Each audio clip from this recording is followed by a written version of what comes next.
All right, let's talk about the guards as a team. And, boy, the last couple of weeks, I know they've been playing really, really good teams. And they've hung in there with a 500 record. But then this last series against Cincinnati, and I know Cincinnati's hovering around 500 as well. Tito's owned them this year. Tito ended up taking 5 of 6. And now you look at the Guardians, and they're just about a 500 team. And it got late really quick because Detroit is running away with the division. The only thing Cleveland can hope for at this point is to try to get wild card scraps. Jay, sometimes getting out of your own city can be a good thing. West Coast trips are rarely a good thing. Yeah. Is this one of those rare opportunities for the Guardians where they might say, you know what, let's get out of town for a bit? Well, it's always about your opponent, right? Like you go on a West Coast trip and play the A's, or you can play the Dodgers. It's a little bit different. Seattle's right around a 500 team. They've had a lot of problems with their lineup. San Francisco's having a great year, and the A's have a great lineup, but their pitching is an absolute mess, and their bullpen before their closer isn't great either. So there's games to be got on this 9-game trip, and there's ground to be made up. I look at this, yeah, they struggled against Cincinnati for sure, but I still look at this as they've just gotten through the toughest part of the schedule that they're going to have for a while, and they survived it. They're right in the thick of the wild card race. I don't think they're probably going to catch Detroit for the division, only because I think Detroit's really going to hit the gas at this point. They've got 2 years left with Tarek Skubal. Skubal looked great again last night. They've got a loaded farm system. If they want to be aggressive at the trade deadline, they have the pieces to go get whatever it is they need. So it's going to be tough to catch them for the division, but they're right in the wild card hunt, and Seattle and Oakland for sure is a great opportunity to take 2 of 3. And the Giants are playing well, and you do the best you can. Yeah. Sometimes for me, man, I think that subconsciously you can put too much pressure on yourself as an athlete when you know you playing at home, when you know you playing in front of your crowd, and then you know you have a certain opponent coming into town, right? Like, you know, and most recent homestands, we have hosted Cincinnati Reds and Terry Francona. We've hosted the LA Dodgers and one Shohei Ohtani.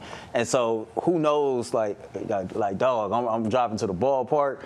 We at home in front of our fans. We got to show up today. We got to show out tonight. And you can put unnecessary pressure on yourself. But to answer the question, I think, you know, a trip away from home can do this some justice.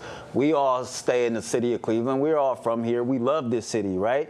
Sometimes we too need a vacation just to get our mind right and get ourselves back on track to come back fresh and be able to tackle the beast. But to Jason's point, when you're on the road for 9 games and you going up against teams like the Athletics or Seattle right now, I'll take that versus being over on the road going up against a team like the Dodgers. Yeah, I like the schedule a lot. I thought Stephen Vogt touched on something after Wednesday's win. I think Wednesday's win was very, very big, because if you get swept by Cincinnati at your place after being swept by Cincinnati at their place, you finish the year 0-6 against Tito. There's significance to that. You're going out west with your tail not between your legs. You don't know where your tail is. It fell off your body. Can't even find it. You don't know where it is.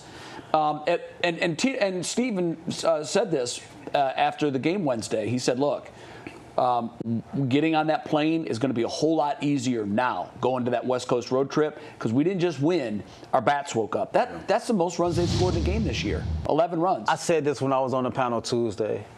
I know enough to know. I watched the Guardians, and this season, you either can't hit and score runs and you get decent pitching, or you get decent pitching and then, like, it just blows up. Wednesday was one of those first games this year to where I thought they put it all together, to where you had the bats explode and then you had some quality pitching. But it's either been quality pitching and no run support, or you score runs and the pitching is horrible. Yeah, I mean, well, I wish we would have spread some of those 11 over the first 2 games of that series.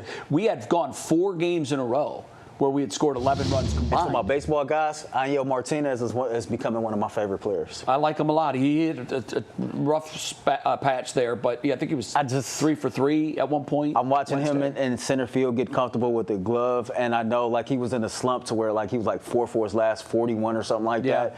But, they talked about how he got back to the basics, a lot of bunting and doing batting practice and shortening up his swing and things like that.